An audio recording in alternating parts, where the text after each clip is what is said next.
So hello everyone, my name is Herman Chica Alfonso and I'm the Education and Program Coordinator for the Dementia Society of Ottawa and Renfrew County. Welcome to Dementia Talks, an educational talk series on dementia and caregiving for Alzheimer's Awareness Month. So this is actually our last one. This is the second of the day as well. And we are really pleased to introduce our speaker today. She is Tina Calvi-Einen, and she's the Strategic Communication Specialist with the Behavioral Supports Ontario Provincial Coordinating Office. So without further ado, we'll turn over to Tina, and welcome, Tina. Thank you for joining us today. Thank you for the warm welcome.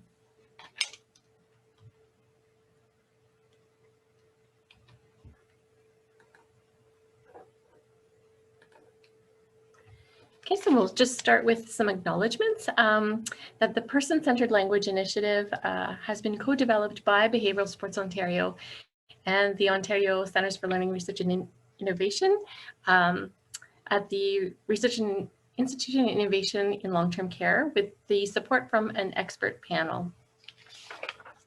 Thanks again for spending the next half hour or so with me, and I'm hoping that by the end that you will gain an understanding of how using person-centered language can improve the quality of life of individuals and their care partners, that you'll learn simple ways to change language and start using person-centered language immediately, and learn how to access educational resources available to you at no cost. So we'll jump right in with what is person-centered language. Person-centered language is language that puts people first. The purpose of person-centered language is to recognize the impact of language on thoughts, on feelings, and on actions. And using person-centered language is about respecting the dignity, worth, unique qualities, strengths, and abilities of each individual. Now we'll move on into why language is important. Our language, the words that we choose, reflects a mindset or set of attitudes about the world. And a lot of the language that we use can reinforce stigma, which is a set of negative and unfair beliefs that a society or group of people have about something. And so by choosing person-centered language, we see the person first and acknowledge a health condition second. And we may become more open-minded about a person's well-being. And in the end, ultimately, using person-centered language can have positive impacts on your relationships. Language is complex. And one of the things that we want to touch upon is the fact that the language that we pull from our thoughts and our mindset also affects our nonverbal communication. And so our body language, facial expressions, gestures are all important ways that we communicate with others apart from the words that we speak. So for example, many people living with dementia, if they're having more trouble understanding spoken language, can be very sensitive to nonverbal communication. We also want to touch upon changing attitudes, and reducing stigma is more than changing language. We'll also have to self-reflect and think about our mindset and the underlying beliefs or values that are behind the words that we choose. And how can we change those beliefs or values to support better language? And so simply changing a word because it seems politically incorrect isn't going to help anyone if we don't change the mindset behind it. This next slide, I just wanted to take a moment and pause to ask two self-reflection questions. And the first one being, what do you think of when you hear the words dementia sufferer?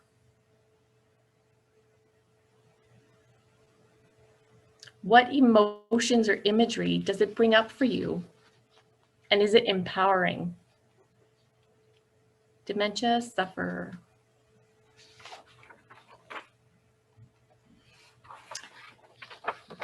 Now, what do you think of when you hear the words person living with dementia? A person living with dementia. Were there any differences in the imagery or feelings that they stirred up or evoked in you? Dementia sufferers or victims implies persons living with dementia are helpless and injures self-esteem. It also reinforces inaccurate stereotypes and heightens the fear and stigma surrounding dementia. Does labeling someone as a dementia sufferer allow or invite an individual to live well with dementia?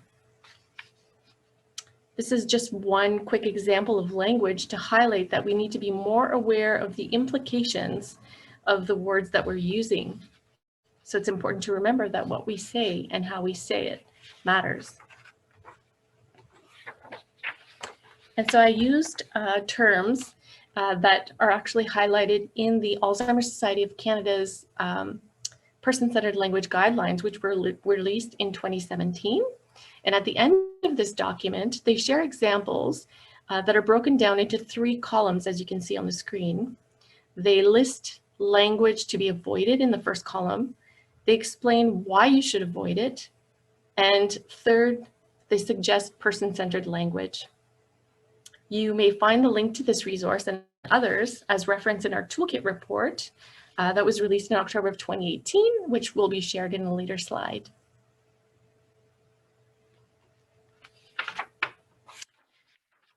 For the last 20 plus years, one of the items listed in what individuals living with dementia have requested includes respectful language.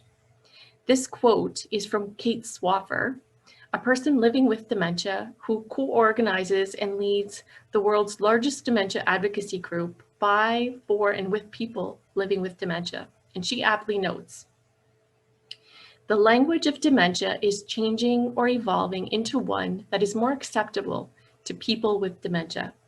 It may well be the key to a more person-centered approach to care and the key to reducing shame and stigma."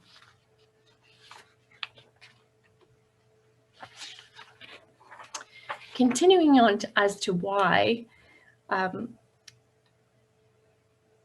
we believe that everyone has access to their choice of language and can play a supporting role in reducing and eliminating barriers associated with stigma and discrimination, stereotypes, labels, and prejudices, misunderstandings, misconceptions, feelings around shame, guilt, fear, and distress, social isolation, and negative, inaccurate, and misleading portrayals across society. We believe that consistently using person-centered language has the potential to reduce and eliminate barriers associated with dementia and increase the likelihood of individuals sharing personal personhood facts and symptoms that they're experiencing, pursuing a timely diagnosis and putting the proper supports in place, leveraging those strengths and abilities, living at home and staying involved in the community and at work for as long as possible, participation in research as partners and advisors, increase in quality of life and well-being, understanding through education, the promotion of positive views in media, and ultimately being able to engage in discussions around promotion, health promotion, and prevention. I have been a lead in the Person-Centered Language Initiative since 2017, and I've had the honor to collaborate with an expert panel, including those with lived experience. And our established purpose is to promote the use of person-centered language that is appropriate, respectful, life-affirming, and inclusive when conversing with and referring to older adults presenting with or at risk of responsive behaviors, personal expressions that may be associated with dementia, complex mental health, substance use, and/or other neurological conditions, and their care partners. Considering person-centered language guidelines already existed, the advisors from our expert panel created a set of 4 person-centered language commitment statements. And as you can see here, we've created two versions of a poster to display those commitment statements. The first version includes additional sentences to describe the actionable commitment statements, whereas the second, more simplified version includes the action statements with a focus on graphics for those who are more visual.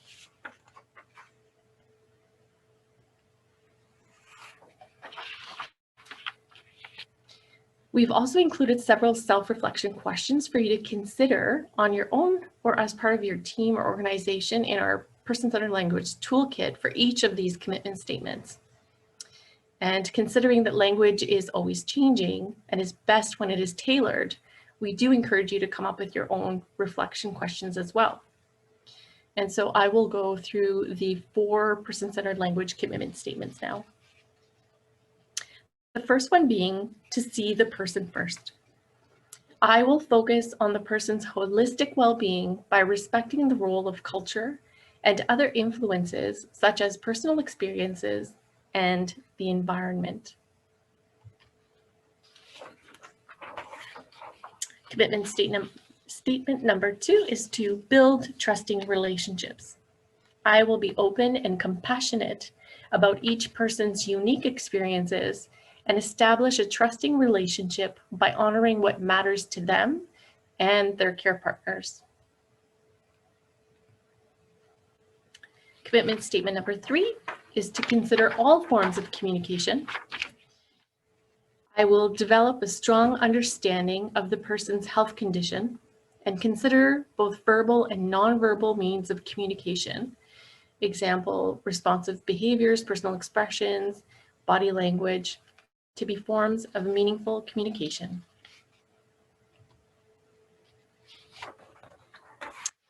And the last, number 4, is to advocate for person-centered language.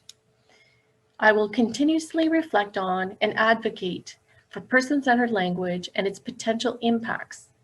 I will be open to discussions regarding language choices for myself and others, respectfully challenge those that are not person-centered, and celebrate positive language choices.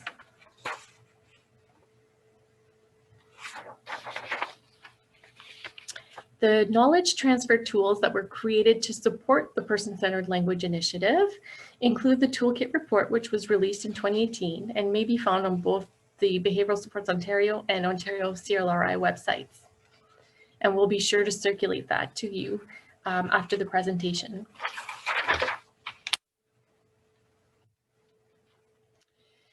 We've also, as you can see here, we've created a certificate once you take the pledge, and the commitment posters and all resources have been translated into the French language.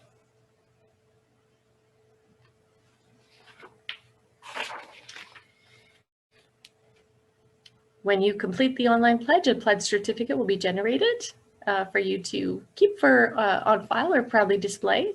And since the fall of 2018, with numbers ramping up recently with a campaign, we've received 3,600 individuals and or teams that have pledged, and the number continues to climb consistently.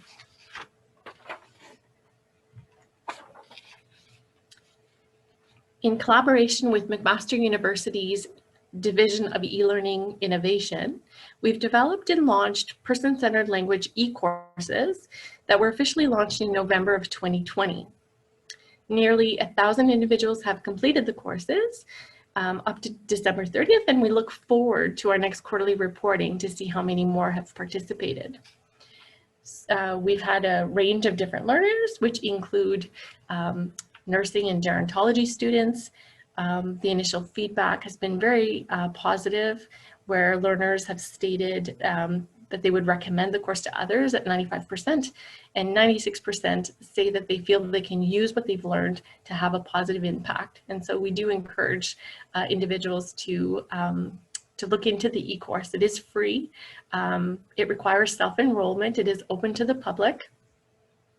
And what's really nice about the self-enrollment is that you can take the course in digestible chunks. And so if you decide to exit out of the course, when you do log back in, it will bring you right back to where you left off, which is really nice. And there are 2 streams of the person-centered language courses, one for long-term care team members and one for leaders and managers. Furthermore, during COVID-19, during the pandemic, long-term care has been featured in the media extensively, and the language that has been used has often been negative and also focusing on illness and disability rather than individuals. And so the BSO, the Ontario CLRI, and the Family Councils of Ontario teamed up and prepared a letter for the Canadian press, urging them to consider the addition of person-centered language to the sensitive subjects section of the Canadian Press Style Guide. And so currently there's ongoing correspondence with the editor in regards to the suggested language changes to be made as part of the revision cycle, which would be very important as a tool.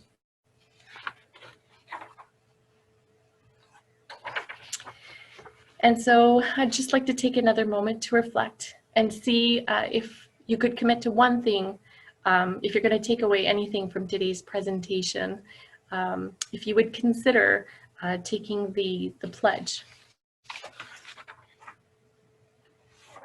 It's really easy to do. You may find it on the behavioralsupportsontario.ca/pledge. And it's as easy as putting in your first name and your last name. And you are committing to the 4 person-centered language commitments, the commitment statements. And the information gathered is simply to create the certificate and take the pledge. It is not kept in any place, so it's safe to do so. And finally, you can reach us in a number of ways. Our 1-800 number is there. We have a provincial BSO email address. Our website is posted there. You may also find us on Twitter. And that brings us to the end of my brief presentation on our person-centered language initiative. And I thank you very much for your time and would like to open the floor to any questions or comments.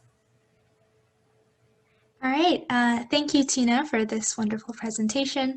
I'll see if we have any questions from the audience. We don't have any on Facebook Live right now, but if you have any questions, then please do put them either in the chat box or the Q&A box, and I'll read them out as they come in. But while that is happening, thank you, everybody, for watching this presentation. And if you would like to watch the webinar again, you can watch it because it will be available on our Facebook page and it will be available on our YouTube channel. So thank you so much once again, Tina, for doing the presentation and for everybody attending. If you need a dementia care coach, please connect with us. And for information on education, programs, and support, you can visit our website, dementiahelp.ca, or register to our weekly roundup. Oh, I think there's a question. Will we have access to the slides? Yes, I believe that the slides will be emailed. Yes, I can make those available to you. Okay, perfect.